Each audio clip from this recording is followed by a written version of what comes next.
Extras death, I am the son of Hades. अध्याय 141। मैं बस यही उम्मीद करता हूँ कि मिथिक रैंक पर मुझे जो नया अनोखा कौशल मिलेगा वह ज़्यादा उपयोगी होगा। अमर उपयोगी था, इसके अपग्रेड उपयोगी नहीं थे। अपना आरोहण पूरा करने के बाद उसने समय देखा। आधी रात हो चुकी है। मुझे लगता है कि मैं कल की कक्षाओं से पहले पैमोन से मिलने जाऊंगा। नियो ने अपनी त्वचा पर चिपकी अशुद्धियों को साफ करने के लिए फिर से नहाने का फैसला किया। उसकी सफलता के दौरान अशुद्धियां उससे दूर हो गईं। उनसे बदबू आ रही थी। नहाने के बाद नियो बिस्तर पर लेट गया। उसने डेथ स्किल को सक्रिय किया। एक बदलाव हुआ और नियो अंडरवर्ल्ड में प्रकट हुआ। नियो ने अपनी आंखें खोली और खुद को सोफे पर बैठा पाया। वह उसी कमरे में था जहां वह पिछली बार था। वापस स्वागत है, बच्चे। पैमोन उसका इंतजार कर रहा था। तुमने मेरी अपेक्षा से ज्यादा समय लिया। मुझे लगता है कि तुम्हें अपना जवाब मिल गया है। हाँ, मुझे मिल गया। पाइमन नियो की निगाहों के पीछे की परिपक्वता को देख सकती थी। वह बड़ा हो गया था। यह उसके लिए स्पष्ट था कि नियो ने भावनाओं की समझ हासिल कर ली है। उत्तर क्या है? भावनाएं। नियो ने पहला दर्शन याद किया। यह एक आदर्श जीवन था। उसका एक खुशहाल परिवार था, अच्छे दोस्त, प्यारी पत्नी, लोग जो उसका सम्मान करते थे। पैसा एक भी समस्या नहीं थी। लेकिन जब उसने दर्शन छोड़ा तो वह उस जीवन से नाराज था। उसे इससे नफरत थी। वह इसे कभी नहीं खोना चाहता था। इस बात से खुश होने के बजाय कि उसे ऐसा जीवन जीने का मौका मिला और वह आगे बढ़ गया, वह गुस्से से भर गया। उसने उस नकली जीवन में वापस जाने की कोशिश की, क्योंकि वह अपनी भावनाओं के नेतृत्व में था। भावनाएं बोझ हैं, वे तर्कसंगत रूप से सोचने की क्षमता में बाधा डालती हैं। पैमन ने उसके उत्तर पर मुस्कुराया। नियो ने आगे कहा, भावनाएं। अपनी दूसरी दृष्टि में वह एक डॉक्टर था। युद्ध के दौरान वह खूब फला फूला। उसके कारण उसका व्यवसाय फला फूला। फिर भी उसे युद्ध से नफरत थी। उसे लोगों को मरते या घायल होते देखना पसंद नहीं था। वह एक देशभक्त व्यक्ति था। फिर भी उसने एमी राज्य के एक सैनिक को बचाया और उससे प्यार करने लगा। उसकी भावनाओं ने उसे वह सब करने पर मजबूर कर दिया जो उसे नहीं करना चाहिए था। भावनाएं जंजीरें हैं। एक बार जब वे आपको बांध लेती हैं तो वे आपको जाने नहीं देती। वे आपको नीचे खींच लेंगी और आपको अपनी आज्ञा का पालन करने पर मजबूर करेंगी। और हम बस उनका अनुसरण कर सकते हैं। तो भावनाएं एक बुरा प्रभाव हैं? पैमन ने पूछा। नहीं, नियो को कभी प्यार में पड़ने का पछतावा नहीं हुआ। वे एक अच्छा प्रभाव हैं। क्या ऐसा है? आपके पहले के शब्द कुछ और कहते हैं। पैमोन ने ठहाका लगाया। हाँ, और मैं अभी भी अपने शब्दों पर कायम हूँ। नियो मुस्कुराया। भावनाएं बुरी होती हैं। तीसरे दर्शन में वह डायोस किंग्सले बन गया। उसने अपने चेहरे पर मुस्कान के साथ अपने ज़ॉम्बीफाइड परिवार की हत्या कर दी। उसने अपनी बहन को नुकसान पहुंचाने वाले किसी भी व्यक्ति को मार डाला, चाहे वे गलत हों या सही। डायोस भावनाओं द्वारा निर्मित बुराई थी। फिर भी नियो उसे गलत नहीं कहेगा। नियो ने भी ऐसा ही किया होगा। वे एक आवश्यक बुराई हैं। भावनाएं यही हैं। उसने अपना उत्तर दिया और उसके निर्णय की प्रतीक्षा की। यह एक सुंदर उत्तर था। पैमोन ने उनके बीच मेज पर झंडा लगा दिया। बधाई हो, तुमने तीसरा ट्रायल पास कर लिया है, बच्चे। सिर्फ पास ही नहीं, तुम्हारा जवाब अब तक सुने गए सबसे अनोखे जवाबों में से एक था। उसने मेज पर दूसरा झंडा लगा दिया। मैं तुम्हें बोनस इनाम दूंगी। मूल रूप से मैं तुम्हें बस यही देने वाली थी, लेकिन मैं तुम्हें तुम्हारे चौथे ट्रायल के लिए एक संकेत दूंगी। नियो ने झंडा लगा दिया। उसने पहले झंडे में झंडा लगा दिया। इसे लगा दिया गया और झंडा लगा दिया, जो प्रक्रिया के पूरा होने का संकेत था। उसने दूसरे झंडे में झंडा लगाने की कोशिश की और महसूस किया कि कुछ गड़बड़ है। झंडा नहीं उठेगा। चौथा ट्रायल खुद को पार करना है। जब तक तुम ऐसा नहीं करते, तुम चौथे झंडे का इस्तेमाल नहीं कर सकते। नियो ने सिर हिलाया। उसने झंडा और झंडे लगा दिए। जब वह पैमोन द्वारा तैयार की गई चाय पी रहा था तो उसने पूछा, तीसरे परीक्षण का उद्देश्य क्या था? मुझे पता है कि अपनी भावनाओं को समझने से मुझे शांत रहने और अंधेरे की आवाज़ों का विरोध करने में मदद मिलती है। लेकिन क्या बस इतना ही था? उसे जवाब देने के बजाय पैमोन ने दूसरा सवाल पूछा, अंधेरे पर आपकी वर्तमान महारत क्या है? दक्ष, आप विशेषज्ञ महारत के कितने करीब पहुंच रहे हैं? नियो शांत हो गया। उसने कुछ सेकंड बाद जवाब दिया, मुझे नहीं पता। पहले के विपरीत, जहां मैं अपनी महारत बढ़ाने का तरीका देख सकता था, मैं ऐसा कुछ भी महसूस नहीं कर सकता। यही आपके तीसरे परीक्षण का उद्देश्य है। यह अंधेरे पर आपकी महारत की नींव बन जाएगा। दक्ष से विशेषज्ञ बनने के लिए आपको अपनी योग्यता की अवधारणा बनाने की आवश्यकता है। परीक्षण आपको भविष्य के लिए तैयार करने के लिए हैं। नियो का चेहरा सख्त हो गया। केवल मुट्ठी भर देवता ही अपने तत्वों पर अवधारणाओं को लागू कर सकते थे। अवधारणाकरण उन लोगों के बीच विभाजन रेखा थी जो अपनी प्रतिभा का उपयोग शीर्ष तक पहुंचने के लिए करेंगे और जो प्रतिभाशाली थे लेकिन कुछ भी हासिल करने में विफल रहे। अगर वह सबसे मजबूत बनना चाहता था तो उसे अवधारणाकरण प्राप्त करना था। आपका वर्तमान परीक्षण आपको भावनाओं की अवधारणा प्राप्त करने में मदद करेगा। इसके साथ आप अपनी भावनाओं का त्याग करके अपार शक्ति प्राप्त करने में सक्षम होंगे। बलिदान, यह एक ऐसा शब्द नहीं था जो नियो को पसंद था। यह आपको एक बुरा सौदा लग सकता है, लेकिन ऐसा नहीं है। भावनाओं की अवधारणा अंधेरे के साथ उपयोग करने के लिए सभी अवधारणाओं में सबसे मजबूत है। अचानक नियो को कुछ याद आया। स्फिंक्स ने उससे पूछा था कि क्या वह वास्तव में मानता है कि अंधकार बलिदान की मांग करता है। इसके शब्दों ने नियो को परेशान कर दिया। ऐसा लग रहा था जैसे स्फिंक्स ये कहना चाहता था कि वे अंधेरे को गलत समझ रहे हैं। पैमोन, क्या सच है कि अंधकार बलिदान की मांग करता है? क्या इसकी सभी अवधारणाओं के लिए हमें कुछ त्याग करने की आवश्यकता है? हाँ, मैंने अंधकार की ऐसी अवधारणा कभी नहीं देखी जो बलिदान की मांग न करती हो। अजीब, क्या स्फिंक्स मेरे साथ खिलवाड़ कर रहा था? नहीं, ये सच नहीं हो सकता। स्फिंक्स झूठ नहीं बोल सकता। इसका मतलब है कि एक और अवधारणा है जिसे किसी ने नहीं खोजा है। नियो उत्साहित हो गया। वह जानना चाहता था कि अज्ञात अवधारणा क्या थी। मैं विदा लेता हूँ। क्या आप चौथे परीक्षण की खोज शुरू करने जा रहे हैं? अभी नहीं। तीसरे परीक्षण ने उससे बहुत कुछ छीन लिया। वह एक छोटा ब्रेक चाहता था और उन अन्य कार्यों पर ध्यान केंद्रित करना चाहता था जिन्हें वह अब तक अनदेखा कर रहा था। इसके अलावा खुद को पार करने का क्या मतलब था? वह कुछ घंटे पहले ग्रेड 3 जागृत हो गया और वह अभी भी ध्वज स्तंभ का उपयोग नहीं कर सका, इसलिए इसे खुद को पार करने के रूप में नहीं गिना गया। क्या आप जीवित दुनिया में वापस जाने वाले हैं? नहीं, मैं कुछ आंकड़े पीसूंगा जब तक कि कौशल मुझे बलपूर्वक पुनर्जीवित नहीं कर देता। नियो ने हवेली छोड़ दी। उसने जंगल की खोज की। जगह खाली थी। उसे कोई राक्षस नहीं मिला। पिछली बार भी ऐसा ही था। क्या ये जगह हमेशा खाली होनी चाहिए? नियो को इस पर संदेह था। सभी शुरुआतों का जंगल वह जगह थी जहां आत्माएं जीवित दुनिया में अपनी मृत्यु के बाद प्रकट होती थीं। इसे राक्षसों, ग्रिम रीपर्स और आत्माओं से भरा होना चाहिए था। अचानक उसने एक राक्षसी उपस्थिति देखी। उसका दिल भय से जम गया। उपस्थिति आकाश को ढंकने वाले एक विशाल राक्षस की तरह थी। यह न तो आत्मा है और न ही राक्षस। यह क्या है? प्रेस खतरनाक था, हालांकि ये जीवित नहीं लग रहा था। नियो प्रेस की ओर बढ़ा। उसके करीब जाकर वह पेड़ों पर चढ़ गया और संकेतों की तलाश करने के लिए उनमें छिप गया। क्या बकवास है? नियो को अपनी आंखों के सामने दृश्य पर संदेह हुआ। जंगल इस तरह कुचला गया जैसे किसी विशालकाय प्राणी ने उस पर पैर रखा हो। नष्ट हुए क्षेत्र के बीच में एक बहुत बड़ा गड्ढा बन गया। सैकड़ों राक्षस उस जगह को घेर रहे थे। राक्षस यहाँ इकट्ठे हुए थे। वे नष्ट हुए जंगल को खत्म करने की कोशिश कर रहे थे। जैसे ही वे पास आए, उससे निकलने वाली मौत की मोटी आभा ने उन्हें मार डाला। ये सभी राक्षस अलग अलग प्रजाति के हैं। वे आपस में क्यों नहीं लड़ रहे हैं?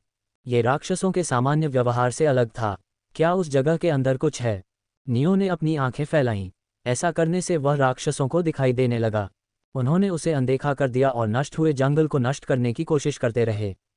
अल्पविराम विस्मयादिबोधक चिन्ह प्रश्नवाचक चिन्ह। नियो ने हिम्मत नहीं हारी। मृत्यु में निपुणता प्राप्त करने के बाद उसे मृत्यु संबंधी तात्विक दृष्टि प्राप्त हुई और उसकी मृत्यु की संभावना बढ़ गई। वह हवा में मृत्यु की मादक गंध को सुगंधित कर सकता था। नष्ट हुए जंगल के बीच में एक खजाना था। राक्षस उसे चाहते थे। बस एक समस्या थी, वह मेरा खून है। मैं अपने भगवान के खून की गंध को किसी भी तरह से गलत नहीं मान सकता। नियो का खून, जो समतल जंगल के बीच में था, मृत्यु की समृद्ध सुगंध का स्रोत था। अब सब कुछ ठीक हो जाता है। यही कारण था कि जंगल खाली था। नियो को वह पहला दिन याद आया जब वह जंगल में गया था। उसने अपना खून नदी में धोया और एक विशालकाय राक्षस को आकर्षित किया जो कि महान देवताओं के बराबर था। ऐसा कोई तरीका नहीं है कि राक्षस मेरा खून यहाँ छोड़कर चला जाए। शायद वह किसी और चीज से लड़ रहा था जो मेरा खून चाहती थी और उसने यहाँ अपना कुछ खून खो दिया। उसके रोंगटे खड़े हो गए। जहां तक वह देख सकता था, जंगल समतल था। इस क्षेत्र में मृत्यु की उपस्थिति जागृत देवता को मार सकती थी जैसे ही वे उसके करीब पहुंचते। यदि संपार्श्विक क्षति के कारण टायर का परिदृश्य बदल जाता तो नियो ये सोचकर कांप उठता कि वास्तविक लड़ाई कैसी होती। अंडरवर्ल्ड में खून बहाने से पहले मुझे 2 बार सोचना चाहिए।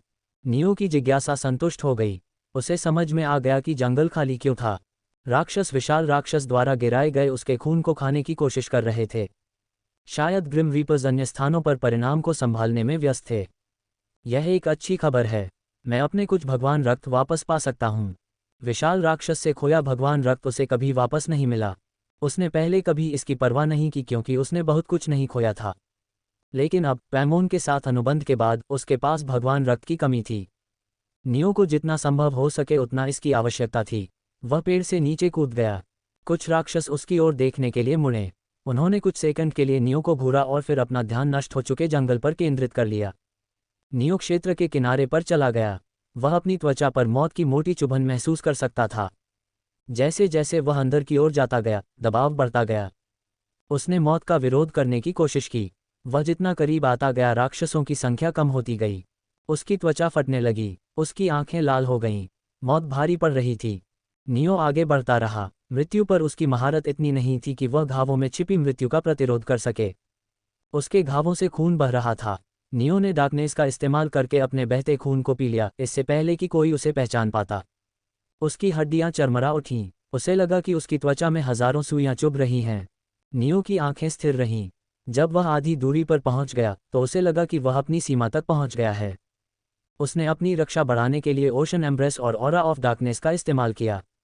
उसका दिव्य ऊर्जा कुंड भयावह गति से गायब हो रहा था। तनाव के कारण उसे लगा कि उसके अंदरूनी हिस्से मुड़ रहे हैं। नियो जब सीटी पर पहुंचा तो उसकी सांसें तेज चल रही थीं। हवा में सुनहरे खून की एक छोटी बूंद तैर रही थी। 4 राक्षस उस पर बैठे थे, खून की बूंद से मृत्यु की आभा को सोख रहे थे। वह खून बहुत तेज है। क्या मेरे भगवान का खून विशालकाय के खून में मिल गया? यह एकमात्र कारण है जिसके बारे में मैं सोच सकता हूं कि खून की शुद्धता में वृद्धि हुई है। नियो ने ओबिट्स के ऊपर अपना हाथ रखा जब राक्षस उसकी ओर मुड़े। पहला राक्षस मकड़ी जैसा दिख रहा था। इसका टायर बॉडी एक बदलती, छायादार धुंध में लिपटा हुआ था जिससे इसका असली रूप देखना मुश्किल हो गया था। दूसरा राक्षस क्रिस्टलीय शरीर वाला चौपाया जानवर था। तीसरा राक्षस एक मानव जैसा प्राणी था जो उसकी कलाई जितना मोटा था। इसकी त्वचा काली आबनूस की थी, सींग दांतेदार थे और पंजे लंबे थे। उनकी ताकत बहुत शक्तिशाली थी। वे नियो जितने ही मजबूत थे। ये स्पष्ट है कि वे एक साथ काम कर रहे हैं। मुझे संदेह है कि वे चौथे व्यक्ति के साथ खून साझा करना चाहते हैं, इसलिए वे मुझ पर एक साथ हमला करेंगे। नियो के होठों का कोना ऊपर उठ गया। वह आखिरकार युगों के बाद लड़ सकता था। उसका खून उत्तेजना से उबल रहा था और उसके हाथ खुजली कर रहे थे। क्रिस्टलीय राक्षस ने अपना मुंह खोला। तुम्हें हमसे लड़ने की कोई जरूरत नहीं है। मुझे नहीं पता कि तुम किस क्षेत्र से हो, लेकिन अगर तुम इस जगह पर मौत का विरोध कर सकते हो तो तुम्हें मजबूत होना चाहिए। हम तीनों को अनावश्यक लड़ाई लड़ने का कोई इरादा नहीं है। लड़ाई में अपनी जान जोखिम में डालने के बजाय हमने इस खजाने को साझा करने का फैसला किया है। आप हमारे साथ भी ऐसा ही कर सकते हैं या आप हम तीनों से अकेले ही लड़ सकते हैं। नियो को आश्चर्य हुआ कि राक्षस बोल सकता है। उसे उम्मीद नहीं थी कि वह इतनी जल्दी बुद्धिमान राक्षस से मिल जाएगा। ठीक है, नियो ने अपनी जीभ चटकाई। उसने अपनी आभा वापस खींची और राक्षसों के बगल में बैठ गया। हालांकि नियो ने लड़ाई का स्वागत किया होता, लेकिन शांतिपूर्ण बातचीत बेहतर थी। नियो ने अपनी आंखें बंद कर लीं। अंधकार की लपटें उसके अंदर समा गईं। उन्होंने रक्त की बूंद से बहते हुए मृत्यु के सार को अवशोषित कर लिया। रक्त में महान देवता राक्षस की शक्ति मिश्रित थी। नियो को लगा जैसे महान देवता राक्षस उसे घूर रहा था, जबकि वह रक्त को अवशोषित करने की कोशिश कर रहा था। ये दम घुट रहा था। रक्त उसका था, इसे अवशोषित करना उसके लिए आसान होना चाहिए था। नियो का शरीर टूटने लगा। वह मृत्यु की बची हुई अवधारणा को संभाल नहीं पाया, जो कि परमपिता से संबंधित थी, रक्त की बूंदों में बसी हुई थी। नियो ने अपने होंठ काटे। मेरे साथ मजाक मत करो। वह रक्त मेरा है। तुम कौन हो जो तुम उसके मालिक की तरह व्यवहार कर रहे हो? रक्त में समाहित मृत्यु की अवधारणा भड़क उठी। यह उसके शरीर में बह गई और उसे भीतर से नष्ट कर दिया। हाँ, देखते हैं कि तुम पहले मुझे मार सकते हो या मैं तुम्हें अवशोषित कर लूंगा। क्रिस्टलीय चौगुन जानवर लिसेंडर ने मृत्यु की उपस्थिति को आसपास बढ़ते देखा। उसने अपनी आंखें खोली और देखा कि नियो एक बार में बहुत सारा रक्त अवशोषित करने की कोशिश कर रहा है। उसने नाक सिकोड़ी। क्या वह मूर्ख है? लिसेंडर, सेले और अलारिक कई दिनों से खून सोख रहे थे। उन्होंने ये काम धीमी गति से किया। वे तीनों ही गियोसे थे, फिर भी उन्होंने जोखिम नहीं उठाया। अगर वे इसे बहुत जल्दी सोखने की कोशिश करते तो खून की शक्ति उन्हें आसानी से मार सकती थी। जैसा कि उम्मीद थी, उसे खून सोखने देना एक अच्छा विकल्प था। वह खुद को मार लेगा और उसके मरने के बाद हमें खजाने को साझा करने की जरूरत नहीं होगी। उनके विपरीत, नियो को क्षेत्र में मृत्यु की उपस्थिति का विरोध करने के लिए संघर्ष करना पड़ रहा था। अगर वह यहाँ रहना जारी रखता तो उसकी मृत्यु निश्चित थी। मूर्ख! ये मनुष्य हमेशा खुद को अधिक महत्व देते हैं और अल्पविराम विस्मयादिबोधक चिन्ह प्रश्नवाचक चिन्ह। लिसेंडर ने झिझकते हुए कहा। नियो ने अचानक अंधेरे की अपनी सारी लपटें छोड़ दी और लालच से रक्त की बूंदों को अवशोषित करना शुरू कर दिया। क्या क्या कर रहे हो? लिसेंडर की आंखों के सामने बेतुका दृश्य देखकर वह अवाक रह गया। नियो उस भारी शक्ति से मर रहा था। वह मृत्यु पर अपनी उच्च महारत का उपयोग करके उसे अपने ऊपर हावी होने से रोक रहा था, लेकिन ये केवल समय की बात थी कि वह उसकी पुकार पर आ जाए। लिसेंडर को इससे कोई मतलब नहीं था। उसे समझ में नहीं आया कि उसकी आंखों के सामने मानव क्यों सिर के बल उसकी मौत की ओर भाग रहा था। लपटों के भंवर ने नियो को सुरक्षित कर दिया। सेला, मकड़ी राक्षस और अलारिक मानव जैसा जानवर मजबूर हो गए। उनकी आंखें खुल गईं। उनके चेहरे सख्त हो गए। तीनों ने एक दूसरे की तरफ देखा। क्या तुम उसे ऐसा करने दोगे? अलारिक ने पूछा। हम ऐसा नहीं कर सकते। अगर हम उसकी लाश से खून सोख लें तो भी शुद्धता गिर जाएगी। हमें उसे रोकना होगा, लिसेंडर ने बड़बड़ाते हुए कहा। उन्हें नियो के उनकी बात सुनने की चिंता नहीं थी, क्योंकि नियो का ध्यान खून की बूंद को सोखने पर था। वे सेला की ओर मुड़े तो पाया कि वह अपने अवशोषण की गति बढ़ा रही है। सेला, तुम क्या कर रही हो? मुझे संदेह है कि वह संयोग से निपुणता तक पहुंच गया है। चूंकि वह इस तरह खून की बूंद को सोख रहा है तो उसके पास कोई योजना होनी चाहिए। लिसेंडर और अलारिक ने भौहें सिकोड़ी। ये और भी बुरा था। वे खून की बूंद जैसे कीमती खजाने को लड़के के हाथों नहीं खो सकते थे। जैसे ही वे आगे बढ़ने वाले थे, एक भारी आभा उतरी। उन्हें पता नहीं था कि नियो ने अवशोषण दर बढ़ाने के लिए अपना आशीर्वाद खोल दिया था। उसे खून की बूंद को सोखने में बस कुछ सेकंड लगे। उसने शक्ति का उछाल महसूस किया और उसके दिव्य ऊर्जा पूल की क्षमता में बहुत अधिक वृद्धि हुई। उसी समय उसका शरीर टूटने लगा। नियो अंडरवर्ल्ड में मरने वाला था। उसने अमर का इस्तेमाल किया। इस कौशल ने उसकी दिव्य ऊर्जा की कीमत पर उसे ठीक कर दिया। उसका खून जल गया, लेकिन पैमोन के साथ अनुबंध के विपरीत, वह जानता था कि वह समय के साथ इस ऊर्जा को ठीक कर लेगा, इसलिए उसने बिना किसी हिचकिचाहट के इसका इस्तेमाल किया। नियो ने अपनी आंखें खोलीं और सांस छोड़ी। रक्त की बूंद के गायब होने के बाद घावों में छिपी मृत्यु की उपस्थिति फैलने लगी। लिसेंडर, अलारिक और सेले स्तब्ध रह गए। उन्हें अपनी आंखों पर विश्वास नहीं हुआ। तुम कैसे जीवित हो? लिसेंडर कांप उठा। जब नियो ने उनकी ओर देखा तो वे चौंक गए। उसने अपना मुंह खोला। तुम तीनों, मुझे बताओ, यह एकमात्र स्थान नहीं हो सकता जहां महान देवता राक्षस ने रक्त गिराया हो। मैं अन्य बूंदें कहाँ पा सकता हूँ? नियो के पास अमर के 3 उपयोग थे। वह जीवित दुनिया में लौटने के लिए चौथा बचा रहा था और अंडरवर्ल्ड में कुछ घंटे बचाए हुए थे। अगर उसे आज बूंदें नहीं मिली तो वह उन्हें बाद में प्राप्त कर सकता था। रक्त की बूंदों ने उसके दिव्य ऊर्जा पूल को इतना बड़ा बढ़ावा दिया कि वह उन्हें अनदेखा नहीं कर सका। महान देवता, अलारिक ने बड़बड़ाया। तुम्हें कैसे पता चला कि यह एक महान देवता था? मैंने इसे स्पष्ट रूप से देखा था। वे अकड़ गए, विश्वास करने में असमर्थ कि एक महान देवता के साथ एक काउंटर के बाद नियो जीवित था। नियो भाग्यशाली था। उसका शरीर एक इंसुलेटर था जो किसी को भी उसके भीतर सम्राट के रक्त को देखने नहीं देता था। ये हर किसी के लिए एक जैसा था देवता। अन्यथा नियो को पहले ही उसके खून के लिए शिकार बनाया जा चुका होता। लिसेंडर और अलारिक घबरा गए। ये स्पष्ट था कि नियो सामान्य नहीं था। हम नहीं जानते। नियो ने कुछ सेकंड के लिए उन्हें घूर कर देखा। उसने अपना मुंह खोला। ठीक है। जाने से ठीक पहले सेला ने उसे पुकारा। रुको, मुझे पता है कि तुम दूसरी बूंद कहाँ पा सकते हो। सेला, तुम क्या करने की कोशिश कर रहे हो? वह खतरनाक है। हमें इसमें शामिल नहीं होना चाहिए। चुप रहो, नियो ने लिसेंडर को चेतावनी दी। फिर से बीच में मत बोलो। लिसेंडर ने भौहें सिकोड़ी, लेकिन अपना मुंह बंद कर लिया। नियो सेला की ओर मुड़ा। चलो, मैं सुन रहा हूँ। मैं आपको बता सकता हूँ कि अगली बूंद कहाँ है, लेकिन मुझे बदले में कुछ चाहिए। अगर आप चाहते हैं कि मैं खून बांटूं, तो मुझे डर है कि हम सौदा नहीं कर सकते। नहीं, मुझे खून की जरूरत नहीं है, मकड़ी राक्षस ने आगे कहा। अन्य स्थान यहाँ से ज्यादा खतरनाक हैं। अगर आपने मेरी मदद की होती तो मैं उन जगहों पर कभी नहीं जा पाता। इसके बजाय मैं चाहता हूं कि आप किसी को पकड़ने में मेरी मदद करें। नियो ने इसके बारे में सोचा। यह एक अच्छा प्रस्ताव लगा। ठीक है। लिसेंडर और अलारिक चुप रहे। सेला नियो के पास गई और अपना मुंह खोला। आपकी रैंक क्या है? जागृत डेमिगॉड। नहीं, वह नहीं। आपकी रीपर रैंक क्या है? उद्धरण चिन्ह अल्पविराम प्रश्नवाचक चिन्ह उद्धरण चिन्ह। रुको, क्या आप पंजीकृत हैं या आप एक दुष्ट राक्षस हैं? नियो ने अपने जीवन में कभी भी ये शब्द नहीं सुने थे। मकड़ी राक्षस ने आगे कहा। तुम्हारी मौत की आभा अंडरवर्ल्ड से जुड़ी हुई है। ये तभी संभव है जब तुम हमारे जैसे राक्षस हो। तो तुम रीपर रैंक के बारे में कैसे नहीं जानते? उद्धरण चिन्ह अल्पविराम प्रश्नवाचक चिन्ह उद्धरण चिन्ह। नियो के भ्रमित भाव को देखकर सेले ने बुदबुदाया। क्या अंधेरे से भ्रष्ट होने के बाद तुमने अपनी यादें खो दी हैं? उसने उसे सरल शब्दों में समझाया। मृत आत्माएं अंडरवर्ल्ड में आती हैं। उन्हें या तो रीपर स्वर्ग ले जाते हैं या वे सभी शुरुआत के जंगल में रहते हैं। जो लोग यहाँ रहते हैं वे अंधेरे से भ्रष्ट हो जाते हैं और राक्षस बन जाते हैं, जैसे तुम और मैं। सेले ने अपना एक पैर उठाया और उसे उसके कंधे पर रख दिया। समझाने के लिए बहुत कुछ है, लेकिन सबसे पहले चलो एक शहर चलते हैं। हमें तुम्हें पंजीकृत करवाने की आवश्यकता है, तभी तुम शिकार में मेरी सहायता कर सकोगे। नियो ने सिर हिलाया। उसे लगा कि सेले के पैर से ऊर्जा की एक डोरी उसके शरीर में प्रवाहित होने की कोशिश कर रही है।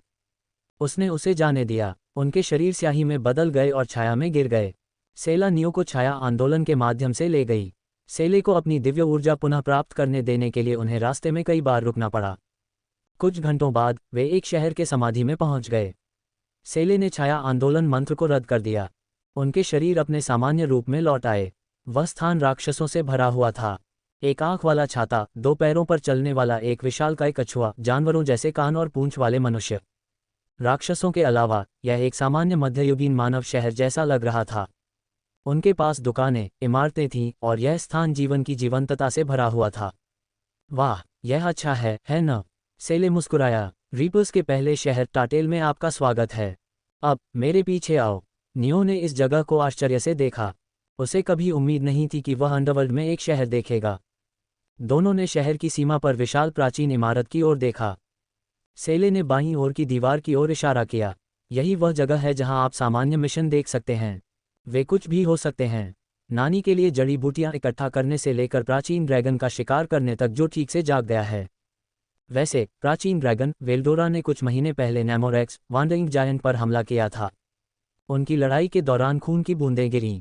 नेमोरेक्स? नियो ने सवाल किया। हाँ, ये बस घूमता रहता था, इसलिए इसे वांडरिंग जायंट कहा जाता है। हालांकि यह एक भ्रष्ट राक्षस है, लेकिन इसने कभी किसी पर हमला नहीं किया। कुछ महीने पहले यह अचानक पागल हो गया और वेल्डोरा भी उसी समय जाग गया। हमें नहीं पता कि इसका कारण क्या था। हालांकि हम में से ज्यादातर लोग सोचते हैं कि घटनाएं आपस में जुड़ी हुई हैं। नियो ने सिर हिलाया जैसे कि यह उसकी गलती नहीं थी। मुझे पूरा यकीन है कि वे दोनों मेरे खून के पीछे थे। सेले ने दाईं दीवार की ओर इशारा किया। वहां आप हंट टारगेट पा सकते हैं। Hunt target? हाँ, वे आत्माएं हैं जो अंडरवर्ल्ड में आती हैं। रीपर्स उन सैकड़ों हजारों आत्माओं को इकट्ठा नहीं कर सकते जो हर दिन अंडरवर्ल्ड में गिरती हैं।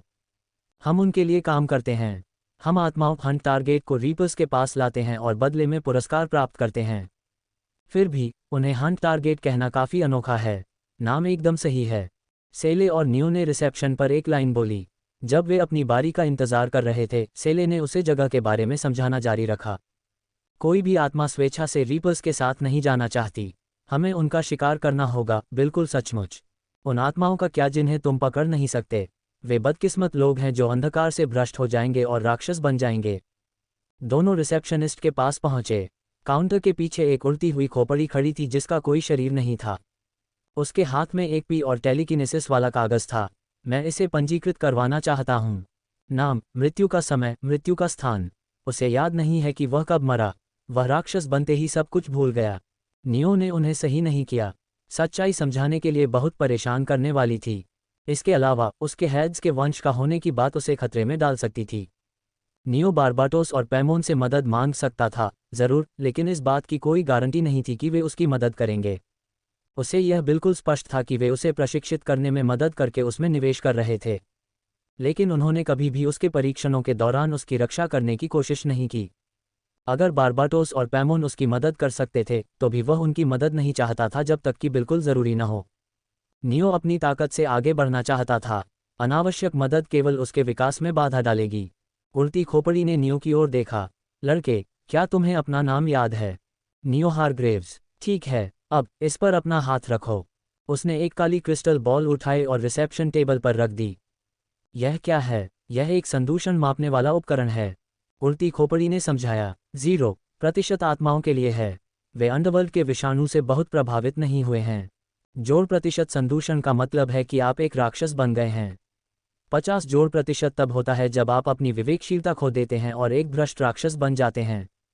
जब आप उस स्तर पर पहुंच जाते हैं तो आपके सिर पर इनाम रखा जाएगा।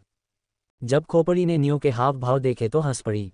बेटा, चिंता मत करो, हम खोज और शिकार के लिए इनाम के रूप में गोलियां देते हैं। वे फैलते संदूषण को दबाने में मदद करेंगे।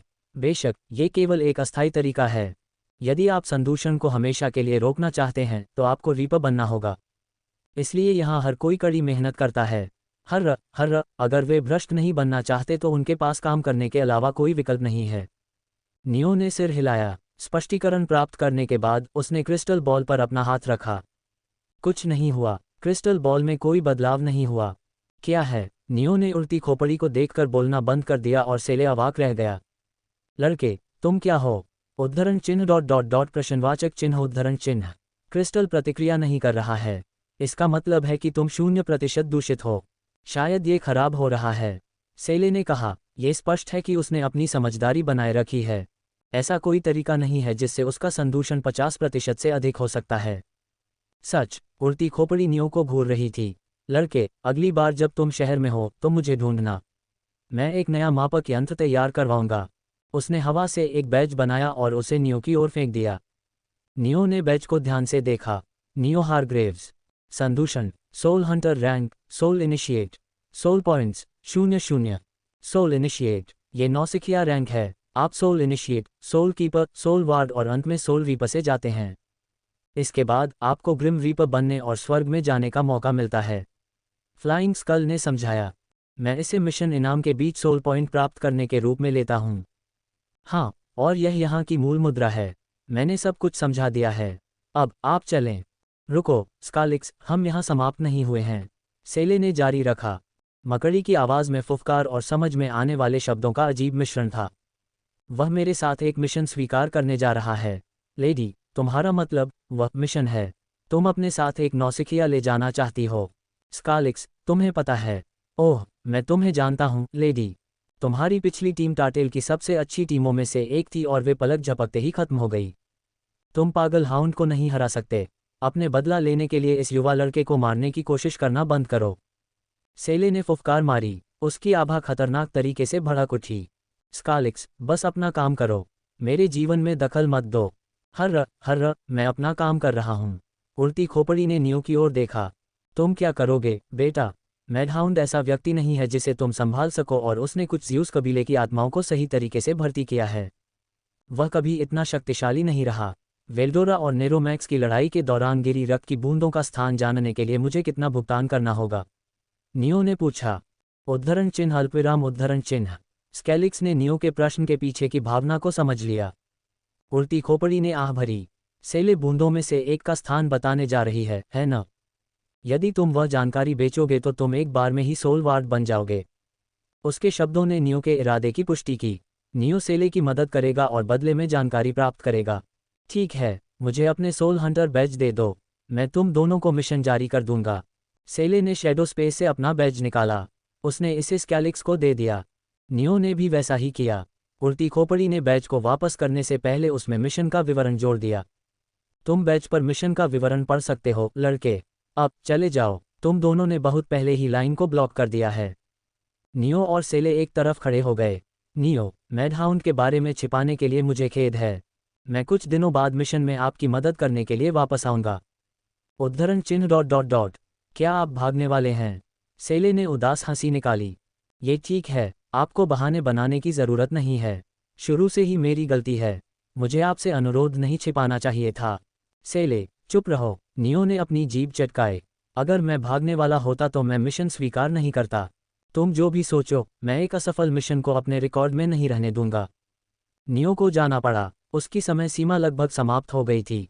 उसे जीने की दुनिया में लौटने से पहले एक और काम करना था। मैं कुछ दिनों में फिर से यहाँ तुमसे मिलूंगा। अलविदा। नियो बाईं दीवार की ओर भटक गया। ये स्पष्ट था कि सेले को उसकी बातों पर विश्वास नहीं था। हालांकि उसे यकीन था कि वह उसका इंतजार करेगी, क्योंकि वह हताश थी। हॉल का जीवन पक्ष हंट लक्ष्यों से भरा हुआ था। नियो ने दीवार पर हजारों नामों और फोटो को देखा। उन्हें ढूंढ लिया। उसने कैड्रिक, GW, क्लारा और लियोनोरा के नामों को देखा। वे अभी भी सभी शुरुआतों के जंगल में थे। क्रिश्चियन यहाँ नहीं है। वह शायद पहले ही स्वर्ग में चला गया होगा। नियो जानता था। वह 3 महीने के लिए चला गया था। लाशें पहले ही सड़ चुकी होंगी। इस बात की बहुत संभावना थी कि नाथन ने उन्हें दफना दिया होगा या उनका दाह संस्कार कर दिया होगा, ये जाने बिना कि नियो ने लाशों के साथ क्या करने की योजना बनाई है। चौथे दृश्य ने मेरी योजनाओं को पूरी तरह से गड़बड़ कर दिया। नियो ने सांस छोड़ी। भाड़ में जाओ, मुझे अपना समय तत्व जगाना है। उसने अमर का प्रयोग किया और जीवित दुनिया में लौट आया। अपनी आंखें खोलते हुए उसका ध्यान सबसे पहले अपने हाथों में मौजूद कठोर वस्तु पर गया। उसने अपनी निगाहें नीची कर लीं। सोल हंटर बैज मेरे साथ आया। नियो थोड़ा हैरान हुआ। ऐसा लग रहा था कि बैज उतना सरल नहीं था जितना उसने सोचा था। उसने सोल हंटर बैज जेब में रख लिया और समय देखा। भोर हो चुकी थी। मैं नहाकर क्लास में जाऊंगा। मुझे नाथन से भी मिलना है और उससे पूछना है। नियो ने हॉल का दरवाज़ा खोला। उसकी आंखों के सामने जो दृश्य था उसे देखकर वह चुप हो गया। माज शर्टलेस पुशअप्स कर रहा था जबकि फेलिक्स महिला रूप उसकी पीठ पर बैठा था। जैक अपने कंसोल पर एनमा श्राइन 3 खेल रहा था। आधा समय बिताने के लिए खंजर चला रहा था। अमेलिया और नाथन रसोई में खाना बना रहे थे। उद्धरण चिन्ह अल्पविराम उद्धरण चिन्ह। नियो ने अपनी आंखें रगड़ीं। उसके सामने जो दृश्य था वह नहीं बदला। अजीब बात है, अंधेरे पर मेरी महारत मेरे वर्तमान स्तर के हिसाब से कठिन होनी चाहिए। मुझे अभी भी मतिभ्रम क्यों दिखाई दे रहा है? लगता है मैं उन्हें कम कर दूंगा। ये सुबह की वार्म अप के लिए ठीक रहेगा। नियो। आथा ने देखा कि नियो अपनी बाहें फैला रहा है। तुम जाग रहे हो, नियो। तुमने हमें क्यों नहीं बताया कि तुम अपने मिशन से लौट आए हो? अगर प्रिंसिपल ने हमें नहीं बताया होता तो हमें कभी पता ही नहीं चलता। जैक ने उत्साह से चिल्लाया। उसने खेल बंद कर दिया। माज ने पुशअप करना बंद कर दिया और अमेलिया और नाथन ने रसोई से झांका। वे सभी खुश दिखे जब तक कि उन्होंने नियो की बढ़ती आभा को नहीं देखा। नियो, तुम क्या कर रहे हो? आथा को लगा कि उसकी रीढ़ में ठंडक दौड़ गई है। नियो ने एक ही कदम में उनके बीच की दूरी तय कर ली। लाल बिजली से ढका उसका मुक्का आथा के चेहरे की ओर जा गिरा। आथा बाल बाल बच गया। वह घबराहट में लुढ़कते हुए अमेलिया की ओर देखने लगा। वरिष्ठ, तुमने कहा था कि अगर हम उसके कमरे में चले जाते तो ठीक रहता। मुझे तो ये ठीक नहीं लगता। वह मुझे सचमुच मारने की कोशिश कर रहा है। इससे पहले कि कोई प्रतिक्रिया कर पाता, मौत और अंधेरे की एक भारी आभा उतर आई। उन्हें घुटन महसूस हुई। अमेलिया भी जम गई। नियो के चारों ओर बिजली की घनी लाल किरणें इकट्ठी हो गईं। वह इस जगह को नष्ट करने जा रहा है। आथा ने अपनी आंखें बंद कर लीं, मानो उसने हार मान ली हो। नियो मौत का तूफान छोड़ने ही वाला था कि अचानक जैक ने उसका हाथ पकड़ लिया। इसे रोको, नियो। हम मतिभ्रम नहीं कर रहे हैं। जैक की आभा नियो की आभा से टकराए। जब जैक उसे रोकने में कामयाब हुआ तो नियो थोड़ा हैरान हुआ। भले ही मैं अपनी पूरी ताकत का इस्तेमाल न करूं, वह ऐसा कैसे कर सकता है? जब मैं दूर था तो उसने बहुत प्रशिक्षण लिया होगा। नियो ने अपनी आभा वापस ले ली। मेरी गलती, मुझे लगा कि यह अंधेरे द्वारा बनाया गया एक और भ्रम है। हाँ। जैक ने अपना हाथ छोड़ दिया और जमीन पर गिर पड़ा। मुझे लगा कि मैं मारा जा रहा हूँ। सिर्फ 3 महीनों में तुम्हारी आभा इतनी मजबूत कैसे हो गई? तुम कहाँ थे? मैं अपने उत्तर को दृष्टि से प्राप्त कर रहा था। हाँ हाँ, कृपया उस झूठ वाले बहाने का उपयोग करते रहो। नाथन भी बेहतर झूठ बना सकता है। जब मैंने एक शब्द भी नहीं कहा तो मेरा अपमान क्यों किया जा रहा है? जब सभी ने उसकी ओर देखा तो नाथन ने अपना मुंह बंद कर लिया। कोई बात नहीं, कृपया मुझे अनदेखा करें। नियो सोफे पर बैठ गया। तुम लोग यहाँ क्या कर रहे हो? हम तुम्हारे मिशन के बारे में जानना चाहते थे। ये कैसा था? क्या तुम सच में अकादमी से बाहर गए थे? मैंने पहले ही कह दिया है, मैं स्फिंक्स के साथ था। तो तुम सच में हमें नहीं बताओगे? जैक ने अपनी जीभ चटकाए। वह फेलिक्स के पास बैठा था जो मंगल ग्रह के शीर्ष पर था। हम क्या कर सकते हैं? हम इतने कम रैंक के हैं कि वह हमारे बारे में सोच भी नहीं सकता। मुझे यकीन है कि जब वह बाहर था तो उसने ज़्यादा दोस्त बनाए होंगे और वह हमें सिर्फ अपने साइड फ्रेंड के तौर पर इस्तेमाल कर रहा है। फेलिक्स ने नकली आंसू बहाए। नियो ने दोनों ड्रामा क्वीन को नज़रअंदाज किया। उसने नाक सिकोड़ी। तुम लोग मेरी अनुमति के बिना मेरे कमरे में घुस आए। क्या तुमने कभी जादुई शब्द गोपनीयता के बारे में सुना है? बेशक हमने सुना है। फेलिक्स ने पहले बात की। जैक उसके पीछे गया। इसलिए वह तुम्हारे बेडरूम में नहीं आया। हमने सिर्फ आपके console, kitchen, hall, training room का इस्तेमाल किया है। जैक ने बोलना बंद कर दिया। उसने दूसरी तरफ देखा। तुम सॉरी कह सकते हो। सॉरी। नाथन किचन से नाश्ता लेकर आया। जब नियो ने उसकी तरफ देखा तो वह चौंक गया, जबकि सच में नियो उसकी तरफ नहीं देख रहा था। अमेलिया, बाहर आओ, मैंने तुम्हें पहले ही किचन में देखा है। उसने अपने पैर किचन से बाहर खींचे। नियो ने अपनी जीभ चटकाए। हालांकि वह कुछ कहना चाहता था, लेकिन उसने सबके सामने उसे शर्मिंदा करने की योजना नहीं बनाई थी। मुझे पता है कि मैंने तुम्हें चाबियां दी हैं, लेकिन अगर तुम अपने साथ कोई पार्टी लाने जा रही हो तो कम से कम मुझे चेतावनी तो दो। हाँ, तुमने नहीं दी। मैंने दी थी, अमेलिया। वरना तुम्हारे पास मेरे कमरे की चाबियां कैसे होतीं? हाँ, ऐसा नहीं है कि अकादमी के कर्मचारी तुम्हें चाबियां देंगे। फेलिक्स और जैक की निगाहें उसकी पीठ पर चुभ रही थीं। नियो ने बेशर्मी से अपना काम जारी रखा। वैसे भी, बताओ कि तुम लोग आने वाले हो या नहीं।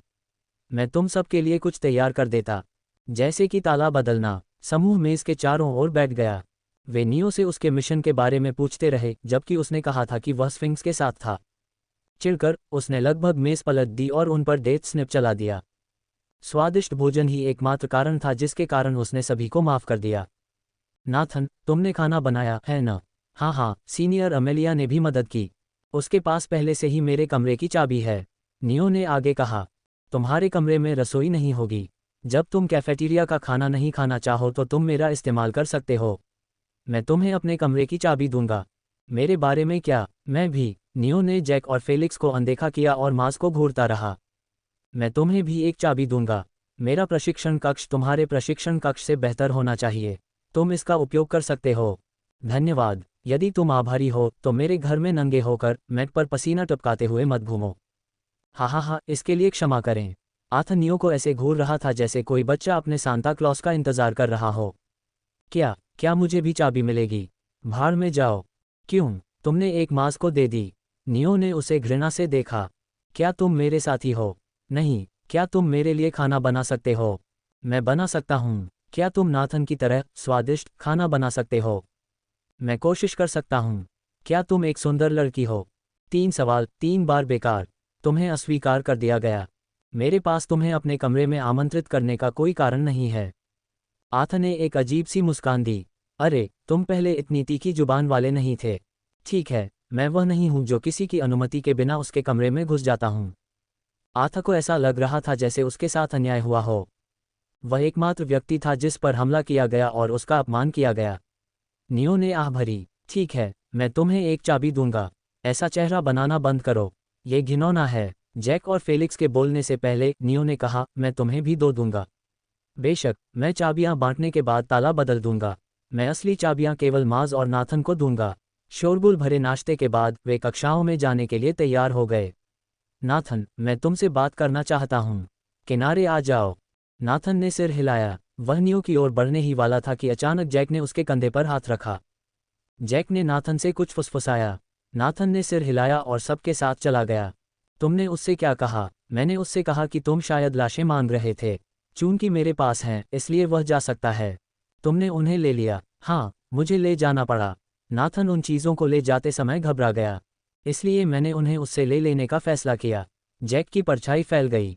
क्रिस्टियन, लियोनोरा, क्लारा, कैंड्रिक और ग्वेन की लाशें उसकी सतह पर तैर रही थीं।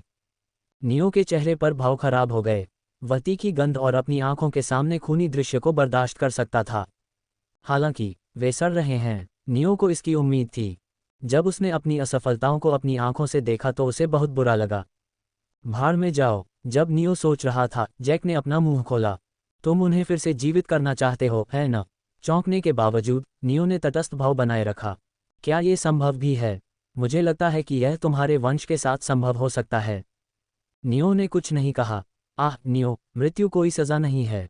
मुझे भी दुख है कि मेरे दोस्त मर गए, लेकिन उन्हें फिर से जीवित करने की कोशिश करना इसका जवाब नहीं है। तुम्हें मृत्यु को स्वीकार करना होगा। तुम कब तक ऐसा करते रहोगे? तुम्हारे जानने वाले सभी लोग एक दिन मर जाएंगे, क्या तुम उन्हें फिर से जीवित करते रहोगे? उद्धरण चिन्ह अल्पविराम उद्धरण चिन्ह। नियो, अगर तुम मृत्यु को स्वीकार करना नहीं सीखोगे तो तुम्हारी महारत। जैक ने आह भरी। अगर मैं तुम्हें इसके बारे में बताऊंगा तो इसका मतलब खत्म हो जाएगा। तुम्हें इसे खुद ही समझना होगा। उसने नियो की पीठ थपथपाई। मैं लाशों को तब तक अपने पास रखूंगा जब तक तुम चाहो। फिर भी, कृपया इस बारे में सोचो कि मैंने तुम्हें क्या बताया। जैक कमरे से बाहर निकल गया, नियो को पीछे छोड़ दिया। नियो ने जैक के शब्दों के बारे में सोचा। उसने कुछ पलों के बाद अपना सिर हिलाया। मुझे कक्षाओं के लिए देर हो रही है। नियो सेराफिम हॉल से निकल गया। रास्ते में उसे आथ, फेलिक्स और माज मिले। बाकी लोग, वे अपनी कक्षा में चले गए। नियो ने देखा कि बहुत से लोग उसे घूर रहे थे। इससे उसे वह दिन याद आ गया जब वह शासक के रूप में भाषण देने जा रहा था। तब लोगों की निगाहें उपहास से भरी हुई थीं। अब वे विस्मय और प्रशंसा से उसे घूर रहे थे। चारों कक्षा में पहुंच गए। कुछ मिनट बाद शिक्षिका अंदर आईं। उन्होंने चाक उठाया और बोर्ड पर एलिमेंटल क्लैश उर्फ एलिमेंटल ओवरराइडिंग लिखा। सुप्रभात छात्रों, चूंकि आप में से कुछ लोग मुझे पहली बार देख रहे हैं, इसलिए मैं अपना परिचय फिर से दूंगी। मैं एवलिन वल्तारा हूँ। आपके एलिमेंटल थ्योरी क्लास के प्रोफेसर। उसकी नज़र नियो पर टिकी हुई थी। आज हम एलिमेंटल क्लैश विषय पर चर्चा करने जा रहे हैं। क्या कोई जानता है कि यह क्या है? आथ ने अपना हाथ उठाया। हाँ, कृपया उत्तर दें आथ। एलिमेंटल क्लैश दो तत्वों के बीच टकराव को संदर्भित करता है। बहुत बढ़िया आथ, जैसा कि रैंक 2 के छात्र से उम्मीद थी, यह एकदम सही उत्तर था। प्रोफेसर एवलिन ने आगे कहा, लेकिन एलिमेंटल क्लैश कैसे काम करता है? अगर पानी और आग एक दूसरे पर हमला करते हैं तो क्या होगा? क्या पानी आग को बुझा देगा या आग पानी को वाष्पित कर देगी? प्रोफेसर एवलिन की दाहिनी हथेली के ऊपर पानी का एक गोला और उनकी बाईं हथेली के ऊपर आग का एक गोला दिखाई दिया। परिणाम को कौन से कारक प्रभावित करेंगे? हमले में शामिल दिव्य ऊर्जा की कुल मात्रा। एक छात्र ने उत्तर दिया। हाँ, अच्छा जवाब। और कुछ? उसने चारों ओर देखा। सोचो छात्रों, ये कुछ ऐसा है जो आप सभी ने अकादमी में अपने पिछले 3 महीनों के व्यवहारिक कक्षाओं के दौरान अनुभव किया होगा। तत्व श्रेष्ठता। सही, आप एक बिजली तत्व उपयोगकर्ता से समय तत्व उपयोगकर्ता के खिलाफ जीतने की उम्मीद नहीं कर सकते। समय तत्व उपयोगकर्ता अपनी उंगली को झपकाएगा और बस, समय रुक गया है। बिजली उपयोगकर्ता कुछ नहीं कर सकता। एवलिन ने आगे कहा, आपको अपने प्रतिद्वंद्वी और आपके बीच संगतता के बारे में सावधान रहने की आवश्यकता है और एक बेहतर तत्व का उपयोग करें। बेशक, हमेशा ऐसा नहीं होता। क्या कोई जानता है कि मैं किस बारे में बात कर रहा हूँ? आथ ने फिर से अपना हाथ उठाया। हाँ आथ, तत्वीय महारत। जब तक हमारी महारत काफ़ी अधिक है, हम अपने प्रतिद्वंद्वी के तत्व पर विजय प्राप्त कर सकते हैं। ये तत्वीय श्रेष्ठता को भी रद्द कर सकता है। बिल्कुल सही। प्रोफेसर एवलिन मुस्कुराए। इतिहास में आथ ने जो कहा उसके अनगिनत उदाहरण हैं। ईश्वर राजा, ज़्यूस, युद्ध देवता, अरेस का समय के पिता, क्रोनोस के विरुद्ध युद्ध ऐसा ही एक उदाहरण है। उन्होंने अपने उच्च मौलिक कौशल से समय के पिता को परास्त कर दिया। देवता राजा ज़्यूस ने समय को पीछे छोड़ने के लिए अपनी बिजली की शक्ति का इस्तेमाल किया और युद्ध देवता अरेस ने समय को ही जला दिया। प्रोफेसर एवलिन देख सकती थी कि हर कोई उनकी बात पर विश्वास नहीं करता। यह अपेक्षित था। देवताओं का युग बहुत पहले हुआ था और उनकी बातें सच होने के लिए बहुत बेतुकी लग रही थीं। छात्रों का मानना था कि अतीत के मिथक अक्सर अतिरंजित होते थे। कॉन्टेंट सोर्स वलम्पीर। मैं आपको एक जीवंत उदाहरण दूंगा। प्रोफेसर एवलिन ने अपने सामने एक ज्वाला का निर्माण किया। ये प्रशिक्षु महारत स्तर की आग है। उसने अपना सिर उठाया और नियो की आंखों में देखा। नियो हारग्रेव्स, कृपया अपनी मृत्यु शक्ति के साथ इस ज्वाला पर हमला करें। उसने सिर हिलाया। मर जाओ। उसने हमले की छवि को बनाने और इसकी सटीकता को बढ़ाने में मदद करने के लिए बात की। एक संघनित लाल बोल्ट ने ज्वाला को मारा। ज्वाला अचानक बुझ गई। अद्भुत। यह एलिमेंटल ओवरराइडिंग का एक आदर्श प्रदर्शन था। उसने कक्षा के चारों ओर देखा। नियो हारग्रेव्स की मृत्यु पर महारत निपुण स्तर तक पहुंच गई है। वह मेरी ज्वालाओं पर मृत्यु की अवधारणा को लागू करने और उन्हें मारने में सक्षम था। ऐसा इसलिए हुआ क्योंकि निपुण महारत प्रशिक्षु महारत की तुलना में समझ के उच्चतर रूप का प्रतिनिधित्व करती है। उसने जारी रखा, अब मुझे एलिमेंटल ओवरराइडिंग की कमजोरी कौन बताएगा? आथ ने बिना किसी आश्चर्य के अपना हाथ उठाया। हाँ, कृपया उत्तर दें आथ। मुख्य रूप से एलिमेंटल ओवरराइडिंग की दो कमजोरियां दिव्य ऊर्जा पूल और एलिमेंटल श्रेष्ठता हैं। यदि कोई जागृत देवता किसी पौराणिक देवता से लड़ रहा है तो उच्च महारत भी बेकार है। पौराणिक देवता अपने सघन और बड़े दिव्य ऊर्जा पूल के साथ प्रतिद्वंद्वी को आसानी से पराजित कर सकता है। आथ ने कहा, तत्व श्रेष्ठता भी इसी तरह की है। सिर्फ इसलिए कि उनके पास उच्च महारत है इसका मतलब यह नहीं है कि पृथ्वी तत्व उपयोगकर्ता किसी दौड़ में बिजली तत्व उपयोगकर्ता को हरा सकता है। यहाँ तत्व अधिरोहण बेकार है। फिर से सही। क्लास जारी रही। प्रोफेसर एवलिन ने उन्हें 1 घंटे बाद जाने दिया। मुझे ऐसा लग रहा है कि मैं मर रहा हूँ, फेलिक्स ने कराहते हुए कहा। उसका सिर डेस्क पर गिर गया। कोई मुझे मार दे, मैं अब और नहीं पढ़ सकता। तुम शिकायत क्यों कर रहे हो, फेलिक्स? यह एक दिलचस्प क्लास थी। यह नहीं था, तुम बेवकूफ़। फेलिक्स ने आथ को घूर कर देखा। मैंने तुमसे कई बार कहा है, अगर तुम अपना हाथ उठाते ही रहोगे तो कहीं और जाकर बैठो। क्यों? तुम अपनी ओर ध्यान आकर्षित करते हो। 7 में से एक प्रोफेसर मुझसे सवाल पूछता है क्योंकि मैं तुम्हारे बगल में बैठा हूँ। मैं तुम्हारी तरह होशियार नहीं हूँ। मैं तुमसे विनती करता हूँ, मुझे छोड़ दो, तुम पागल हो। वह आंसुओं के कगार पर थी। नियो खड़ा हो गया। तुम कहाँ जा रहे हो? आथ ने पूछा। मुझे कुछ काम है, मैं हमारी अगली कक्षा शुरू होने से पहले वापस आ जाऊंगा। अगली कक्षा 2 घंटे बाद थी। नियो के पास प्रोफेसर डैनियल से मिलने के लिए बहुत समय था। वह अकादमी के मैदान से आगे बढ़ा। ध्यान कक्ष केवल आधे घंटे की दूरी पर था। ये हमेशा की तरह सुनसान था। नियो प्रोफेसर डैनियल के कार्यालय के बाहर खड़ा था और उसने दस्तक दी। प्रोफेसर डैनियल, यह नियो हारग्रेव्स है। मैं आपसे 3 महीने पहले मिलने आया था और अपने समय तत्व को जागृत करने में मदद मांगी थी। कोई प्रतिक्रिया नहीं मिली। नियो ने फिर से दस्तक दी। खामोशी। क्या वह बाहर है? उसने 1 और घंटे तक इंतजार किया। कोई संकेत नहीं था कि प्रोफेसर डैनियल कार्यालय के अंदर थे। केवल आधा घंटा बचा है। मुझे अपनी कक्षा में वापस जाना है। नियो ने अपनी भौहों को सहलाया।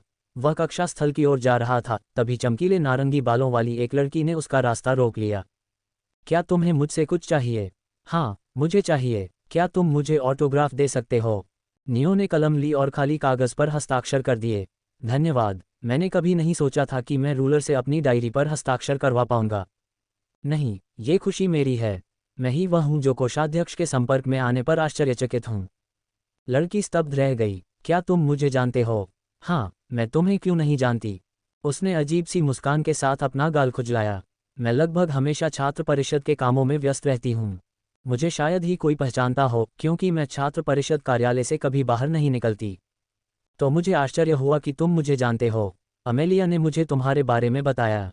नियो ने झूठ बोला। मैं समझ गई। फिर भी मैं औपचारिक रूप से अपना परिचय दूंगा। मैं ओफेलिया नरेथ हूँ, छात्र परिषद की कोषाध्यक्ष और द्वितीय वर्ष की छात्रा हूँ। नियो हारग्रेव्स, शासक और प्रथम वर्ष की छात्रा।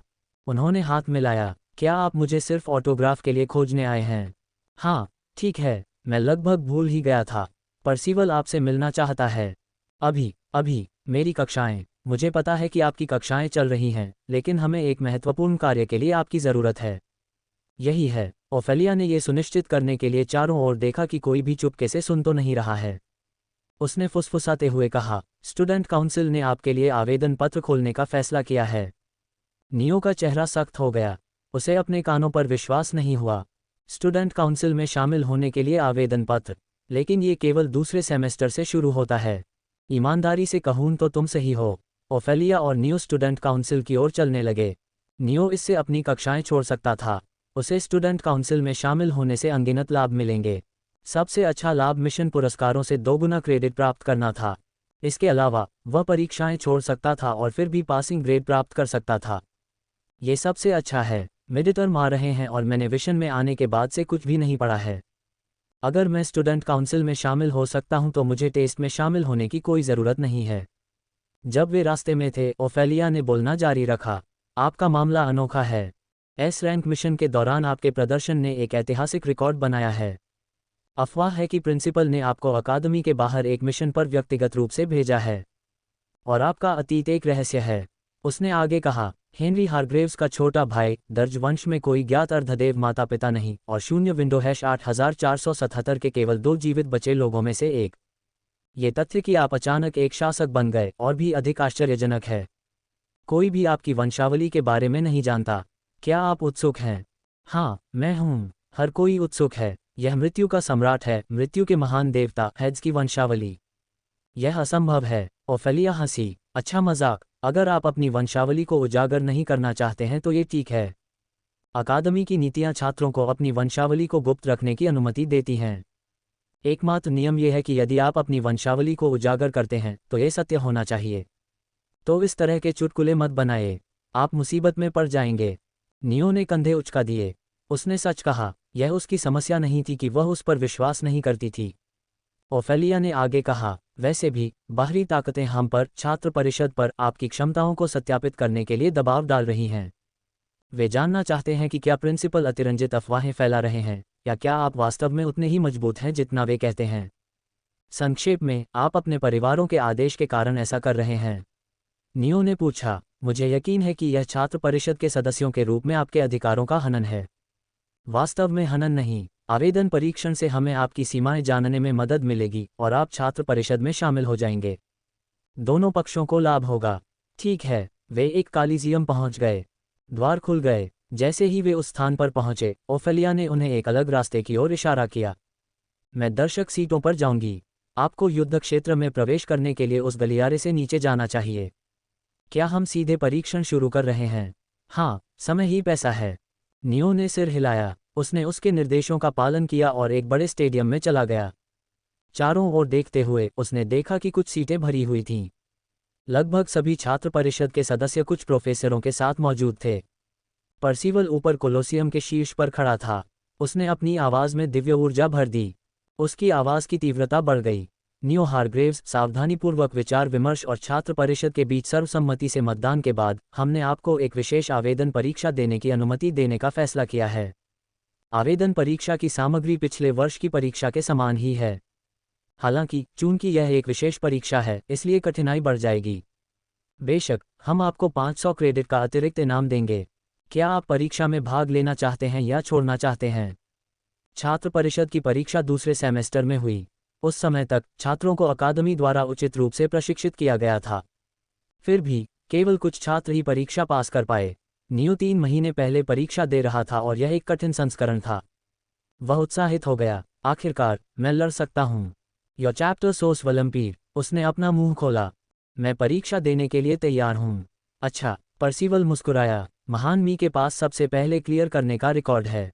मुझे उम्मीद है कि आप इसके करीब कुछ हासिल कर पाएंगे, क्योंकि सभी को आपसे बहुत उम्मीदें हैं। पर्सिवल ने अपना हाथ नीचे किया। शुरू करो। दरवाजे कराह उठे और खुल गए। जब गोलेम की पहली लहर बाहर आई तो जमीन हिल गई। उनमें से 6 थे। हर एक पत्थर और मिट्टी का एक विशालकाय आकार था। हालांकि धीमे, उनके विशाल आकार और ताकत ने उन्हें खतरनाक बना दिया। नियो ने एसेंस ब्रीथ स्पेल को ट्रिगर किया। वह अभी भी अपने ऊपर दबाव डाल रहे डिबफ के वजन को महसूस कर सकता था। इसने उसकी हरकतों को धीमा कर दिया, उसकी इंद्रियों को सुस्त कर दिया, लेकिन वह जानता था कि उसे अपनी ताकत बचानी होगी। इसके पीछे 4 और लहरें इंतजार कर रही थीं, और हर एक और भी बदतर होगी। पहले गोलेम ने अपनी चाल चली। उसने एक धीमा कदम आगे बढ़ाया और अपनी बड़ी मुट्ठी उसकी ओर घुमाई। नियो की आंखें सिकुड़ गईं। वह कम से कम झटके से वार से बचते हुए जल्दी से किनारे हो गया प्रयास, लेकिन वह महसूस कर सकता था कि उसका शरीर कितना सुस्त था। और हवा अचानक फट गई। गोलेम, धीमा होते हुए भी शक्तिशाली था। इसकी सरल हरकतें शॉकवेव पैदा कर सकती थीं। अगला गोलेम उसके पीछे आया। यह ऐसे धीमे जीवों के लिए आश्चर्यजनक समन्वय के साथ उस पर झपटा। नियो का हाथ सहज रूप से उसकी तलवार की मूठ पर चला गया। अपने अंगूठे के एक तेज धक्का के साथ ब्लेड अपने म्यान से थोड़ा सा फिसल गया और डिबफ हट गया। नियो के शरीर में नई ऊर्जा भर गई। उसकी सजगता को धुंधला करने वाला कोहरा छट गया और उसकी हरकतें स्पष्ट और तरल हो गईं। नियो आगे बढ़ा। उसने पलक झपकते ही अपने और गोलेम के बीच की दूरी कम कर दी। उसकी तलवार चमक उठी, लाल बिजली में लिपटी हुई। इसने पहले गोलेम के पैर को साफ साफ काट दिया, जिससे वह मिट्टी और पत्थर के ढेर में गिर गया। अन्य गोलेम ने एक साथ जवाब दिया, लेकिन नियो तेज था। वह छाया की तरह आगे बढ़ा और उनके हमलों से बचता हुआ आगे बढ़ा। एक गोलेम ने अपनी मुट्ठी उस जगह पर पटक दी जहां नियो खड़ा था, जिससे अखाड़े के फर्श पर एक गड्ढा बन गया। नियो हवा में उछला। वह गोलेम की पीठ पर उतरा और अपनी तलवार को उसके अंदर घुसा दिया। प्राणी टुकड़ों में बिखरने से पहले कराह उठा। पहली लहर कुछ ही सेकंड में अखाड़े के फर्श पर बिखरी मिट्टी के ढेर से ज्यादा कुछ नहीं रह गई। लेकिन नियो के पास आराम करने का समय नहीं था। दूसरी लहर पहले से ही गेट से निकल रही थी। ये गोलेम पहले वाले से ज्यादा बड़े और ज्यादा खतरनाक थे। वे पत्थर के कवच से मजबूत थे, उनके शरीर भारी थे और उनकी हरकतें तेज थीं। उनमें से 8 नियो ने गिना। लगता है कि इनमें बेहतर समन्वय है। नियो का हाथ अपनी तलवार की मूठ पर कस गया। वह चुनौती बढ़ती हुई महसूस कर सकता था। गोलेम ने उसे जल्दी से घेर लिया। उन्होंने उस पर चारों तरफ से शक्तिशाली हमला किया। उनके हमले एक साथ थे, जिससे उसे बचने की कोई जगह नहीं मिली। नियो का शरीर धुंधला हो गया क्योंकि वह भारी वार से बचने की कोशिश कर रहा था और साथ ही ओशन एम्ब्रेस से अजेय वार को रोक रहा था। उसने सिर्फ बचकर नहीं निकला, उसने अपने ब्लॉक में कुशलता से जवाबी हमले किए। लेकिन उनकी सुरक्षा ज्यादा मजबूत थी। उसका ब्लेड, हालांकि तेज था, लेकिन उनके शरीर को ढंग के पत्थर के कवच को भेदने के लिए संघर्ष कर रहा था। हर हमला जो जमीन पर गिरा, उसे गोलेम के मोटे, सख्त गोले ने अवशोषित कर लिया। नियो निर्णायक वार नहीं कर सका। मैं इतनी जल्दी और ब्लेड का इस्तेमाल नहीं कर सकता। मेरे पास इसके लिए दिव्य ऊर्जा का भंडार नहीं है। जब उसने अपना अगला कदम तय किया तो उसके माथे पर पसीना आ गया। गोलेम के हमले और भी सटीक होते जा रहे थे। वे खुद को ढाल रहे थे। नियो ने तेजी से सबसे नज़दीकी गोलेम की ओर झपट्टा मारा। उसके ब्लेड ने उसके हाथ को चीर दिया, लेकिन गोलेम ने आश्चर्यजनक चपलता के साथ जवाबी हमला किया। उसने अपनी दूसरी मुट्ठी उसकी ओर घुमाई। नियो हवा में ही मुड़ गया, लेकिन वार से बाल बाल बच गया। गोलेम ने हार नहीं मानी। उन्होंने अपने बेहतरीन समन्वय के साथ हमला जारी रखा। नियो ने अपनी बेहतरीन चपलता का इस्तेमाल करते हुए आगे बढ़ना जारी रखा और उनके हमलों को चकमा दिया। उसने एक गोलेम के सिर को सही समय पर किए गए वार से चीर दिया, फिर घूमकर दूसरे पर घातक वार किया। कुछ ही मिनटों में दूसरी लहर गिर गई थी, लेकिन नियो को अपनी मांसपेशियों में जलन महसूस हो रही थी। द्वार फिर से कांपने लगे। नोवेल्फा या एक्सक्लूसिव। तीसरी लहर उभरी, इस बार 10 गोलेम। उनके शरीर गहरे रंग के और अधिक खतरनाक थे। ये गोलेम सिर्फ मजबूत ही नहीं थे, वे तेज भी थे और उनका समन्वय एक नए स्तर पर पहुंच गया था। वे एक साथ आगे बढ़े, नियो को एक आदर्श संरचना में घेर लिया, जिससे उसे इधर उधर जाने की कोई जगह नहीं मिली। नियो की छाती धड़क उठी। वह हताश था, उसका खून उत्साह से उबल रहा था। एक गहरी सांस के साथ नियो ने अपना आशीर्वाद सक्रिय कर दिया। उसकी नसों में शक्ति का एक उछाल आया। उसकी मांसपेशियां हल्की महसूस हुईं और उसकी सजगताएं तेज हो गईं। उसके चारों ओर की हवा ऊर्जा से भर गई। तीसरी लहर ने भयानक गति से हमला किया, लेकिन नियो तेज था। उसका शरीर छाया की तरह हिल रहा था और उसने उनके वार का जवाब विनाशकारी सटीकता से दिया। उसकी तलवार चमक रही थी, पत्थर और मिट्टी को एक समान काट रही थी। उसने उनके कमजोर बिंदुओं पर वार किया, उनके गठन को टुकड़े टुकड़े करके नष्ट कर दिया। एक गोलेम गिरा, फिर दूसरा और फिर तीसरा। जीव नियो की नई गति और शक्ति का सामना नहीं कर सके। हमलों की झड़ी में तीसरी लहर उसके सामने ढह गई। इससे पहले कि वह अपनी जीत का जश्न मना पाता, चौथी लहर पहले ही उस पर टूट चुकी थी। ये गोलेम किसी भी अन्य से अलग थे। उनके शरीर विशाल थे, उनके रूप गहरे ऑब्सीडियन से मजबूत थे जो सूरज की रोशनी में चमकते थे। अब उनमें से 12 थे, जिनमें से प्रत्येक पिछले से ज्यादा खतरनाक था। नियो की सांसें उखड़ी हुई थीं। वह अपने शरीर पर तनाव महसूस कर सकता था। उसकी दिव्य ऊर्जा ज्यादा देर तक नहीं टिकेगी। उसे जल्दी से जल्दी खत्म करना था। गोलेम ने हमला किया और नियो ने उनका सामना किया। उसके चारों ओर लाल बिजली के विशाल बोल्ट गरज रहे थे। उसका ब्लेड उनके ऑब्सीडियन कवच से टकराया। एक शक्तिशाली शॉकवेव फैल गई। जीवों ने लगातार हमला किया। नियो ने बचाव किया और चकमा दिया, लेकिन आशीर्वाद के साथ भी वह टिके रहने के लिए संघर्ष कर रहा था। वह अपनी सीमा के करीब पहुंच रहा था। एसेंस ब्रीथ स्पेल उसे लंबे समय तक सहारा नहीं दे सका। एक गोलेम की मुट्ठी उसके बाजू से टकराई, जिससे वह अखाड़े के फर्श पर फिसल गया। नियो ने अपने दांत पीस लिए। उसने दर्द को नजरअंदाज किया और खुद को वापस अपने पैरों पर खड़ा कर लिया। वह यहाँ गिर नहीं सकता था। एक दहाड़ के साथ नियो आगे बढ़ा। उसकी तलवार स्टील और अंधेरे के धुंधलेपन में बदल गई। उसने गोलेम के जोड़ों को निशाना बनाया, जहां उनका कवच सबसे कमजोर था। उसके ब्लेड ने उनके बचाव को चीर दिया, उनके अंगों को काट दिया और उनके कोर को चकनाचूर कर दिया।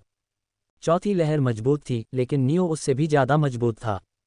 जब तक वह एक को पकड़ सकता था, वह जीत जाता। एक एक करके वे गिरते गए, जब तक कि केवल एक ही गोलेम बचा।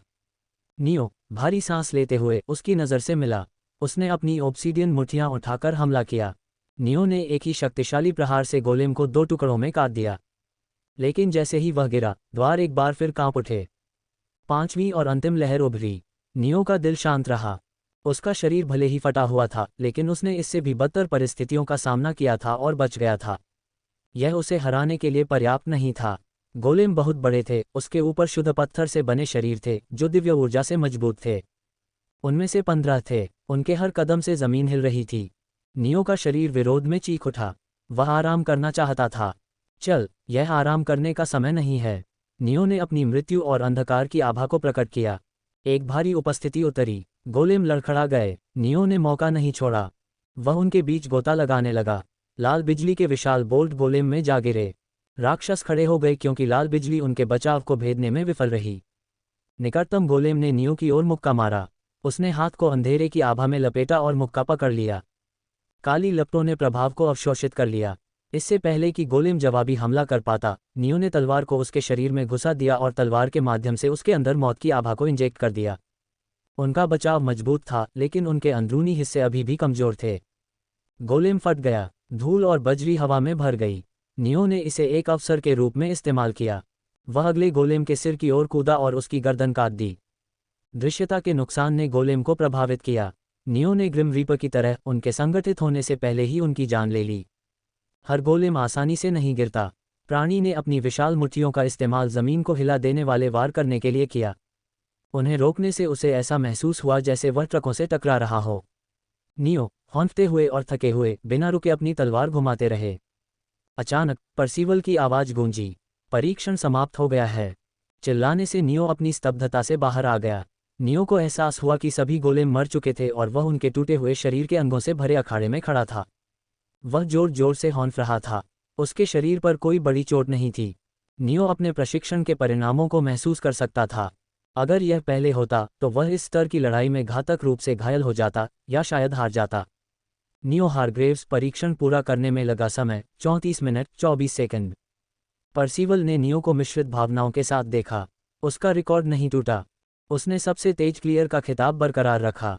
तुम्हारा रिकॉर्ड बच गया, ओफेलिया ने कहा। 3 सेकंड से पर्सिवल को उलझन महसूस हुई। उसका अभिमान आहत हुआ।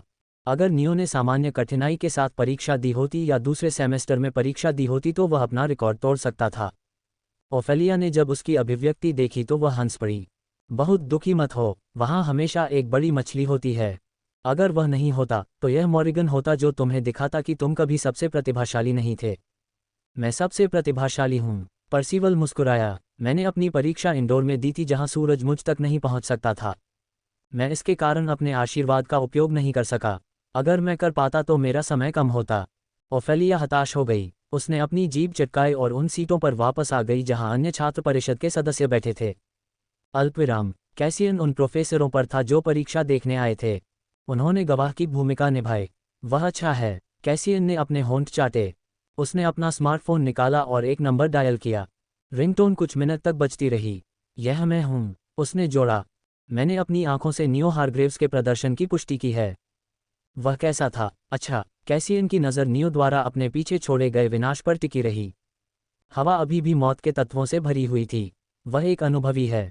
भले ही वह बड़ी संख्या में राक्षसों से लड़ रहा था, लेकिन उसने उन्हें अपने गठन में फंसाने से बचाने के लिए कुशलता से उनके चारों ओर चक्कर लगाया और उन्हें एक एक करके तेजी से खत्म कर दिया। कैसियन ने अपने होंठ सिकोड़े। ईमानदारी से कहूं तो मुझे लगता है कि अफवाहें सच हैं। वह 3 महीने तक प्रशिक्षण या मिशन से गुजरा होगा। यही एकमात्र तरीका है जिससे ये समझाया जा सकता है कि एक देवता, जिसने अकादमी में जाने से ठीक पहले अपने भगवान रक्त को जगाया था, इतनी अच्छी तरह से कैसे लड़ सकता है। उसका निरीक्षण करना जारी रखें और हमें रिपोर्ट करते रहें। मुझे लगा कि मुझे उससे लड़ने की अनुमति होगी। नहीं, किसी भी परिस्थिति में उससे मत लड़ो। हम नियो हारग्रेव्स को फिर से अपमानित करने का जोखिम नहीं उठा सकते। फिर से, तुम्हारा क्या मतलब है? उद्धरण चिन्ह अल्पविराम उद्धरण चिन्ह। रोवेल, मुझे जवाब दो। क्या तुम हमारे कबीले के मुख्यालय पर हाल ही में हुए हमले के बारे में जानते हो? बेशक मैं जानता हूँ। यह एक वयस्क फीनिक्स द्वारा किया गया था। हाँ, हम पर एक फीनिक्स ने हमला किया था, लेकिन ये केवल आधा सच है। हम पर हमला होने का असली कारण ये था कि अल्पविराम नियो अस्पताल के अंदर था। नज ने उसके घावों पर दवाइयाँ लगाईं और उसे पीने के लिए कुछ दिया। जब नियो आराम कर रहा था तो दरवाज़ा खुला। पर्सिवल और उसके बाद अमेलिया अंदर आए। छात्र परिषद के अध्यक्ष ने नस की ओर रुख किया। आपकी कड़ी मेहनत के लिए धन्यवाद, मिस पेट्रिना। हम इसे यहीं से आगे बढ़ाएंगे। समझ गया। नस के जाने के बाद पर्सिवल की मुस्कान गायब हो गई। उसने नियो को घूर कर देखा। बधाई हो, आपने परीक्षा पास कर ली है। क्रेडिट आपके खाते में पहले ही स्थानांतरित कर दिए गए हैं। हाँ, मैंने जांच कर ली है। पर्सिवल ने फिर कुछ नहीं कहा। उसकी हरकतों से अमेलिया ने आह भरी। चिड़चिड़ाना बंद करो क्योंकि उसने तुमसे बेहतर प्रदर्शन किया है। मैं चिड़चिड़ा नहीं हूँ। पर्सिवल ने अपनी जीभ चटकाए। नोवेलफायर का उपयोग करने के लिए धन्यवाद। नियो हारग्रेव्स, विद्यार्थी परिषद में आपकी स्थिति तय हो गई है। आप अनुशासन अधिकारी होंगे। पर्सिवल ने एक काली अंगूठी निकाली और नियो को दे दी। यह विद्यार्थी परिषद के सदस्य के रूप में आपकी पहचान का प्रमाण है। चूंकि आप नए हैं, इसलिए अमेलिया अगले कुछ हफ्तों तक आपका मार्गदर्शन करेगी। कल से विद्यार्थी परिषद कार्यालय में आ जाओ। वह बुनियादी निर्देश देने के बाद चला गया। अमेलिया ने आह भरते हुए अपना सिर हिलाया। उसके लिए माफ़ करें। जब आप खिड़की से लौटे तो उसका आत्मविश्वास डगमगा गया। उद्धरण चिन्ह अल्पविराम प्रश्नवाचक चिन्ह उद्धरण चिन्ह। तुम्हें पता है कि जब तुम लौटे तो तुम मर चुके थे और फिर भी तुम अपने दोस्त जैक को बचाने में कामयाब रहे। जाहिर है, उस दृश्य ने उसे भयभीत कर दिया। तब से वह अपनी सही मानसिक स्थिति में नहीं है। दोनों ने बात की। अमेलिया ने उसे छात्र परिषद में शामिल होने के लिए बधाई दी। उसने उसे उसके कर्तव्यों के बारे में समझाया और चली गई। 1 घंटे के आराम के बाद नियो खड़ा हुआ। उसने अपना शरीर हिलाया। यह महसूस करते हुए कि वह पर्याप्त रूप से ठीक हो गया है, वह अस्पताल से चला गया। वह प्रोफेसर डैनियल के कार्यालय गया। फिर से कोई जवाब नहीं मिला। वह शाम तक इंतजार करता रहा और जब उसे भूख लगने लगी तो वह कैफेटेरिया में वापस आ गया। लाइन लंबी नहीं थी। उसने अपना खाना लिया और कैफेटेरिया के दूर छोर पर एक कोने वाली सीट पर बैठ गया। जब वह खा रहा था, फेलिक्स और आथा कैफेटेरिया में दाखिल हुए। दोनों अपनी कक्षाओं से लौट रहे थे। जब उन्होंने नियो को देखा तो वे नाश्ते के लिए आए। अरे, तुम कक्षा में क्यों नहीं आए? फेलिक्स ने सवाल किया। वे नियो के साथ एक ही टेबल पर बैठे थे।